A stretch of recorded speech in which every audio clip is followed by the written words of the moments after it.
ये माऊली, माझीच वाट बघत होतीस ना? काय कारण बरं? साधूवाण्याच्या जीवनात पुढे काय घडलंय ते जाणून घ्यायचंय ना? अगं त्यासाठीच तर मी आलोय. कसं आहे बघ माऊली, मनुष्याला अनेकदा अपयशापेक्षा यशच धोकादायक पातळीवर नेऊन ठेवतं. आता या साधूवाण्याकडे सगळी संपन्नता आहे, सुबत्ता आहे, संपत्ती आहे, पण या मागे जे प्रमुख कारण आहे ते म्हणजे परमेश्वर कृपा. त्याचा मात्र याला विसर पडलाय. इतकेच नाही तर हे सारे ऐश्वर्य आणि ही प्रगती त्याच्याचमुळे प्राप्त झाली असा त्याचा ठाम विश्वास आहे. हे धन म्हणजे पहिली पायरी आहे. आता हळूहळू बघ, पंचक्रोशीतील सर्वात मोठा व्यापारी होतो की नाही ते.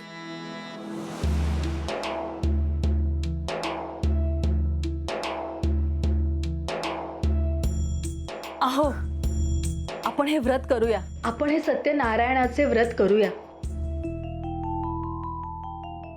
अहो, करूया ना आपण हे व्रत. तू पण ना परक्या माणसांवर विश्वास ठेवतेस. तुम्हाला व्यापाराची पडलीये. इथे आपल्या पत्नीचं सर्व बायकांसमक्ष जो अपमान झाला तो दिसत नाही. नको नको ते बोल ऐकलेत मी. तुम्हाला नाही माहित, काळजाला घर पडतात तो.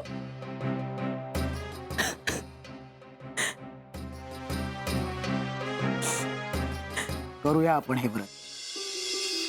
आपल्याला अपत्य प्राप्त झालं की नक्की करू.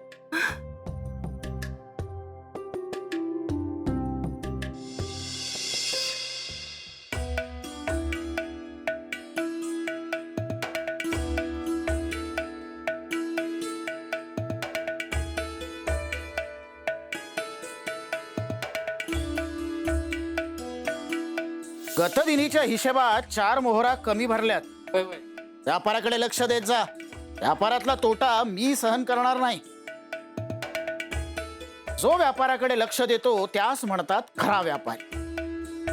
4 वर्षांपूर्वी राजांकडून मिळालेले धन योग्य ठिकाणी गुंतविले, त्याचे हे फळ मिळाले मला.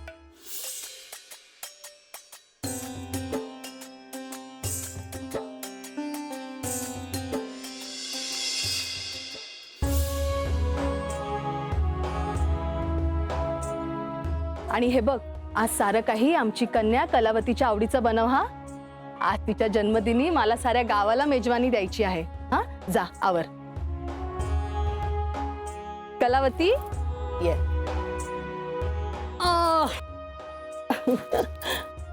आचार्य, आपण पाहिलेला भूतकाळ आणि हा सध्याचा वर्तमान त्यात किती तफावत आहे नाही? सखाराम, जा कलावतीला खेळायला घेऊन जा. मला घरात कामं पडलेत. हा,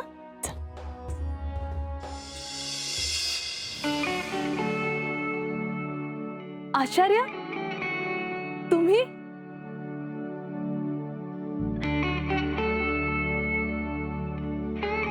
प्रणाम आचार्य. प्रणाम. आपणच मला अपत्य प्राप्तीसाठी व्रत सुचवले होते ना? होय, तुझी भरभराट पाहून त्या व्रताचा प्रत्यय आलेला दिसत आहे. होय आचार्य, 4 वर्ष झाली आम्हाच कन्या होऊन. कलावती नाव आहे तिचे. तिच्याच पायगुणाने हा व्यापार वृद्धिंगत झाला. सारं काही चांगलं घडू लागले. हेच ते संकेत आहेत पुत्री. देवी, मनी घेतलेले व्रत सोडू नका. घेतला वसा टाकू नका. नाही आचार्य, मला कसलाही विसर पडलेला नाही. कसले व्रत?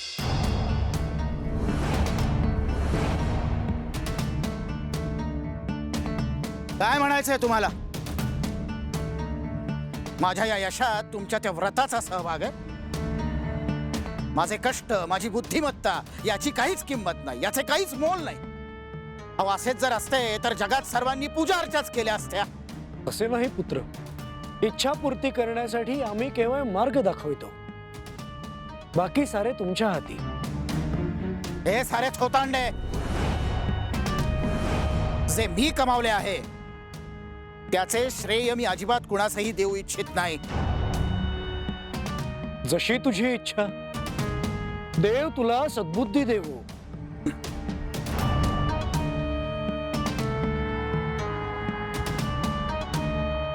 आचार्य,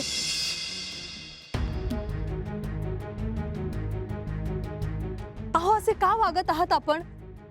काय चुकीचे बोलले आहेत ते? काय योग्य बोलले आहेत ते तरी सांग. ते काही नाही. ऐक माझे. मी काही ऐकणार नाही. आता आपण हे सत्यनारायणाचे व्रत करायचेच आहे. कलावतीच्या जन्मानंतर आपण करणार होतो ना, मग 4 वर्ष झाली. होय, करू. जेव्हा वेळ मिळेल तेव्हा करू. तुर्तास मला विलंब होत आहे, मला जावे लागेल. मालक, मालक, मालक, मालक, मालक, कलावतींना सरपणी दोष केलाय. काय? कलावती?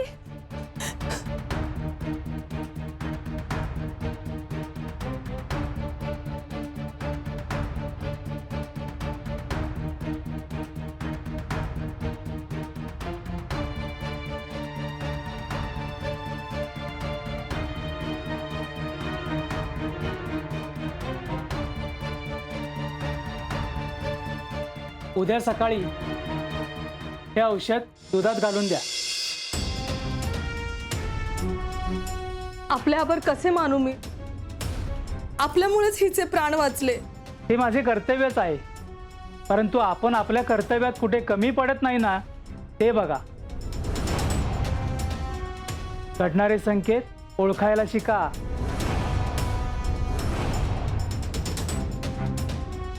येतो मी.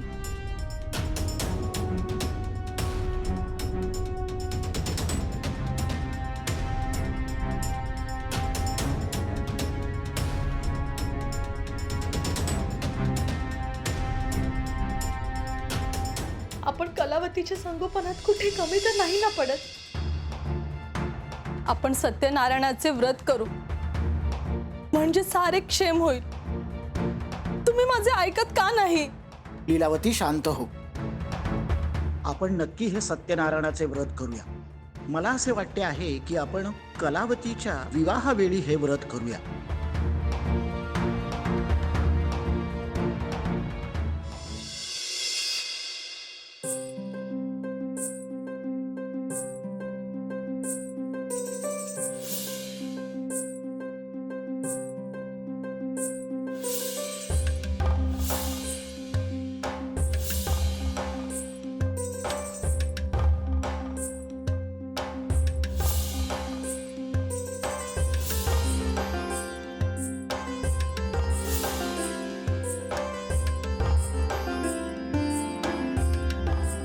श्रीपती, ए श्रीपती, भोजन तयार झाले की नाही अजून?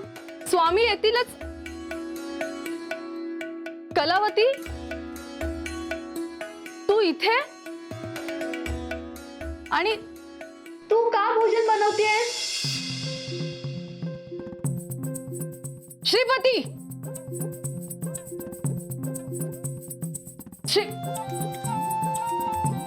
तुम्ही असे बघत उभे आहात? आई, तू कशाला बोलतेस ग त्यांना? आज त्यांना मीच म्हणलं होतं की आजचा स्वयंपाक मीच बनवेन म्हणून. आज का? अगं, आज विशेष दिन नाही का? असं. लीलावती, लीलावती, आलेच. झाला ना विलंब? विलंब झाला आणि माझा स्वयंपाक देखील. आता पटकन ताट वाढते आणि पिताश्री समोर ठेवते.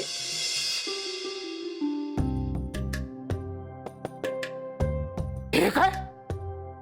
हे एवढे जिन्नस? लीलावती, अगं एवढे जिन्नस बनविण्याची काय आवश्यकता होती? साधे भोजन देखील मला चालले असते. आपण आता भरल्या ताटावर बसून राग धरू नका बरे. भोजनास प्रारंभ करा.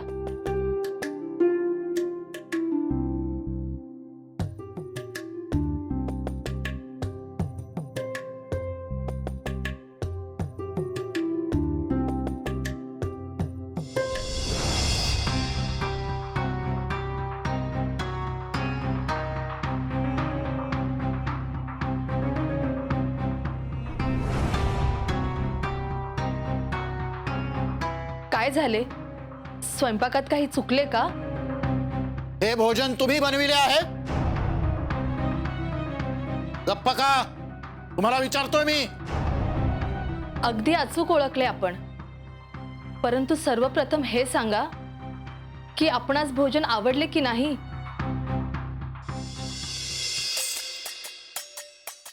सर्व जिन्नस अगदी रुचकर झाले आहे, पण यांनी यांचे काम केलेले नाही, तेव्हा यांना शिक्षा ही मिळायलाच हवी. पिताश्री, असे नका बोलू. त्यांनी आज स्वयंपाक नाही बनवला कारण त्यांना तसे मीच सांगितले होते. काय? परंतु तू हे सारे भोजन का बनविलेस? एका पुत्रीचा एवढाही हक्क नसावा की तिने तिच्या पिताश्रींच्या जन्मतिथीच्या दिवशी स्वतःच्या हाताने भोजन बनवावे. हे सारे पदार्थ मी आपल्यासाठी बनवले आहेत आणि हा एक घास देखील मीच भरवणार आहे.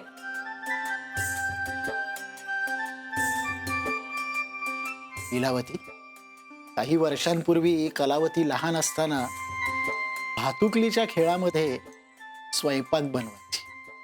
आता मोठाल्या भांड्यांमध्ये स्वयंपाक बनवते. आता जलद गतीने कलावतीचे हात हळदीने रंगवायची तयारी करायला हवी.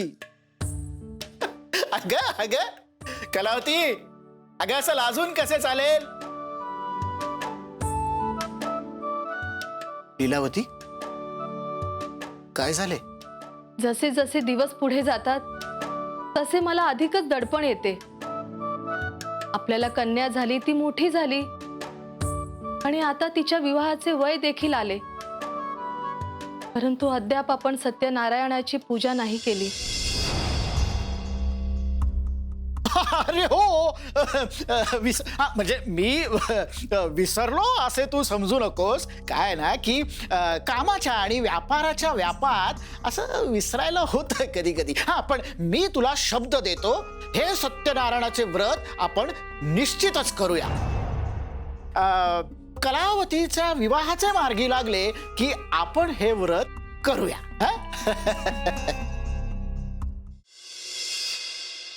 साधू, साधू, आता अरे काय झाले? मी आता माल वाहून आणत असताना अपघात झाला. माझे सारे धान्य वाहून गेले. आता व्यापार करायला नव्याने माल खरेदी करावा लागेल. त्याकरता मला 50 मुद्रांची नितांत आवश्यकता आहे. थोडक्यात तुला उधार हवेत, मिळतील, पण माझी एक अट आहे. तुझी जी काही मिळकत असेल त्यातील निम्मा भाग तू माझ्याकडे स्वाधीन कर. शिवाय या 50 मोहरा आहेतच. साधू, असा कुणाच्या बिकट काळाचा फायदा घेऊ नये. असा स्वार्थी कसा रे तू? स्वार्थी नाही, साधू, आणि त्यातही संधी साधू. अशा संधीचा संचय करतच माझ्याकडे धनाचा समुद्र साठलेला आहे. मान्य असेल तर हो म्हण, अन्यथा चालायला लाग. ठीक आहे, मान्य आहे तुझी अट.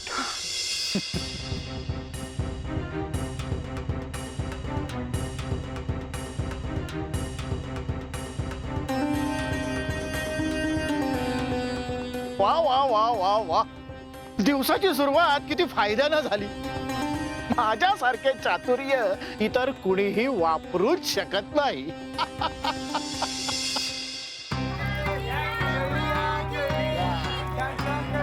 रायबा, तुझे हल्ली कामाकडे लक्ष राहिलेलं नाहीये. किती दिवस झाले तुला सांगितले होते त्या गोण्या रचून त्या तिथे ठेवून दे म्हणून, तरी तू त्या ठेवलेला नाहीये. जा बघू आता ठेवून ये.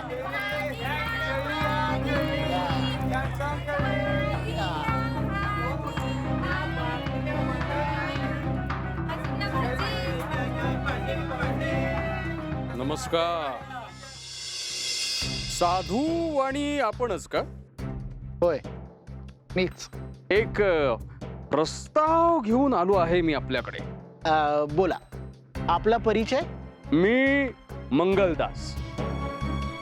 मी राजदरबारी लिपिक म्हणून काम करतो. राजाज्ञा, सर्व राजांची पत्रे ही मीच लिहितो. अलीकडेच माझा पुतण्या सुद्धा माझ्या सोबत तिथे रुजू झालेला आहे. तो देखील मला मदत करतो. मला असे समजले की आपली पुत्री विवाह योग्य झालेली आहे, तेव्हा माझ्या पुतण्याचा विवाहासाठीचा प्रस्ताव आपल्याकडे मी घेऊन आलो होतो. बर, काय नाव म्हणालात आपले? मंगलदास. आणि राजदरबारी आपण लिपिक आहात. हा. तर माझी एक आपल्याला नम्र विनंती आहे की माझं एक छोटेसे पत्र आपण लिहून देऊ शकता का? अहो, विचारतोय काय? या. बसा. आणा इकडे. होय, हे घ्या.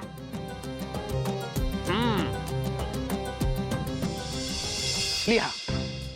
मी साधुवाणी, मी साधुवाणी, अलकापुरी येथे राहणारा सधन व्यापारी असून माझ्या पुत्रीचे कलावती हिच्याकरिता उपयुक्त वराच्या शोधात आहे. माझा जावई चतुर, निष्णात आणि व्यवहार निपुण असावा. लिपिकासारख्या तुच्छ खरडे घाशी करणाऱ्या सामान्य व्यक्तीने धाडस देखील करू नये. साधुवाणी, ही काय वागायची रीत झाली? काही शिष्टाचार वगैरे आहे की नाही? वधू पिता असून एवढी मगरुरी? शिष्टाचार तुम्ही मला शिकवू नका. काय म्हणालात आपण? राज दरबारी लिपिक म्हणून काम करीता. अरे उद्या तुमचा राजाच उरला नाही तर तुम्ही काय करणार आहात? तुमचे कर्तृत्व काय? तुमच्या पुतण्याचे अस्तित्व काय? तुमच्याशी संबंध ठेवण्यापेक्षा माझ्या पुत्रीला अविवाहित ठेवीन. साधुवाणी, इतका गर्व योग्य नाही. पाहतोच मी तुला जावई कसा मिळतो ते. संपूर्ण पंचक्रोशीत वर्चस्व आहे या साधुवाण्याचे. इथून निघून जा. माझ्या पुत्री करता सर्वोत्तम आणि सर्वगुण संपन्न जावई मी शोधून काढेन. तुम्हास आणि तुमच्या पुतण्यास विशेष आमंत्रण असेल माझ्या पुत्रीच्या लग्नाचे. इतका भव्य विवाह सोहळा असेल की तुमचे देखील डोळे दिपून जातील.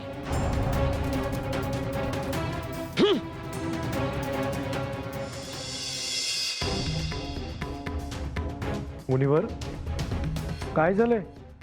आपण रागावलेले दिसत आहात, अस्वस्थ आहात. प्रभू, मी साधुवाण्याकडे प्रस्ताव घेऊन गेलो होतो.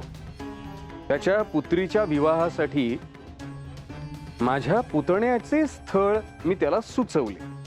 मग परंतु त्याने उन्मत्तपणे तो नाकारला. मी सामान्य ठिकाणी काम करतो म्हणून त्याने ते नाकारले. आणि नुसते नाकारले नाही तर माझा अपमान देखील केला. मी आपणास म्हणालो होतो मुनिवर, हा साधुवाणी स्वतःच्या अहंकारात अंध झाला आहे.